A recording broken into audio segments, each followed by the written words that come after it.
G'day, welcome to another episode of Depot Adventures. My name is Hugo. I am a tour guide from Melbourne today, joined by a very special guest. She is a psychologist, and she also happens to be my beautiful fiancée. Her name's Olivia, and today she's going to give you some advice in difficult times, and in particular the COVID situation that we're dealing with right now. Liv, I think you've got 3 tips for us. Yes. Firstly, thanks for having me along, Hugo. You're welcome.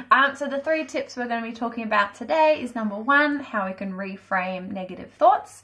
Number 2, how we can problem solve.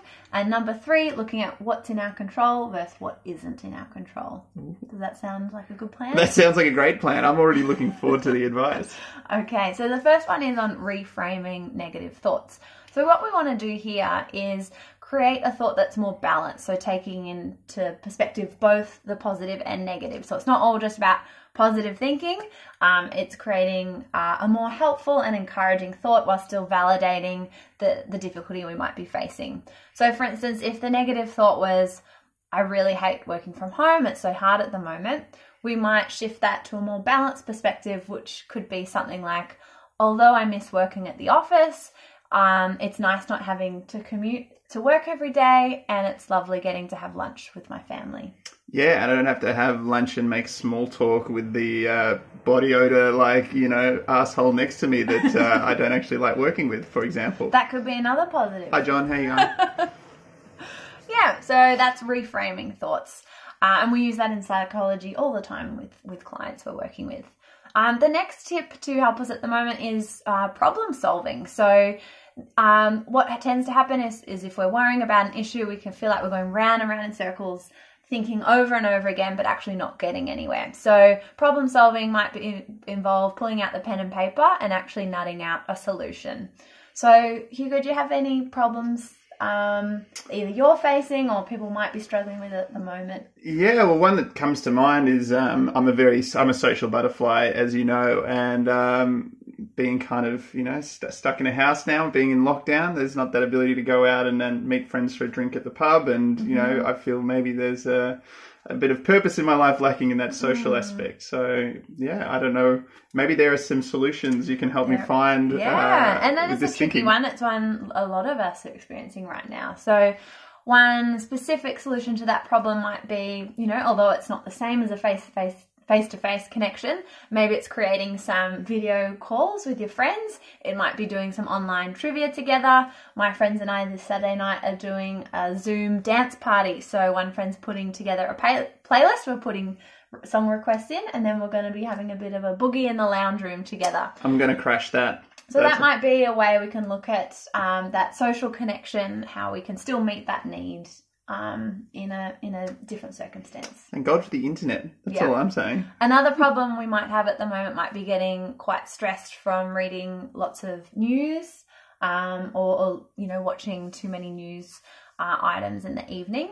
So one way we could help with this problem might be putting some limits around how much content you're absorbing. So maybe you set yourself a limit around only checking the news, once per day, just to check the number of new cases in your area and any new restrictions that you might need to be updated on. That's good. I should probably put the same limits in place on watching YouTube videos. Exemption for Depot Adventures content, obviously. Yeah. So Hugo, the last strategy we have is looking at what is in your control versus what isn't in your control. So again, this is related to worries we might have where we might catastrophize or think the worst case scenario. So an example of a worry that's not in your control might be thinking about whether the hospital has enough ventilators to care for all the patients at the moment. While that's definitely an important issue, and this was a worry that I was having, I realized that there's people in high up positions who are troubleshooting all of those things and making sure there's enough equipment to go around. So me thinking over that many times a day is actually not going to get a ventilator to the hospital that needs it. No, and you don't have the ability to bring ventilators to hospitals or put them in place. No. So not worth worrying about. Not worth me worrying about. Whereas a worry, something that is in my control, might be practicing physical distancing, making sure I'm practicing regular hand hygiene, and wearing a mask when I'm outside of the house. Another thing that's in my control is checking in on neighbours to see how they're doing. It might be dropping off some food or baked goods to them. So these are all things that are in my control, and they'll help me feel a little bit more productive or connected with the community as well. Great. Don't forget the baked goods for this household as well. Yeah. Maybe I'll make some muffins later. I like that. That's good problem solving and something in your control. Yes. Yes. Baking. Well, thank you very much, Olivia. Is there any other final tips or summing up that you'd like to give our viewers? I think it's just really important to keep in mind that it's okay to not be feeling okay right now. So it's okay to be feeling stressed or flat or sad at times because, we're going through a really difficult, challenging experience that none of us have faced before. So it's okay to not be feeling, happy at the moment.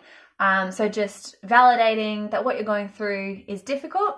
And everybody is facing their own unique challenges. So remember to try not and compare yourself to others. Like I was thinking of my brother homeschooling and, why am I feeling stressed? I'm not managing kids at home. But my unique challenges are also valid.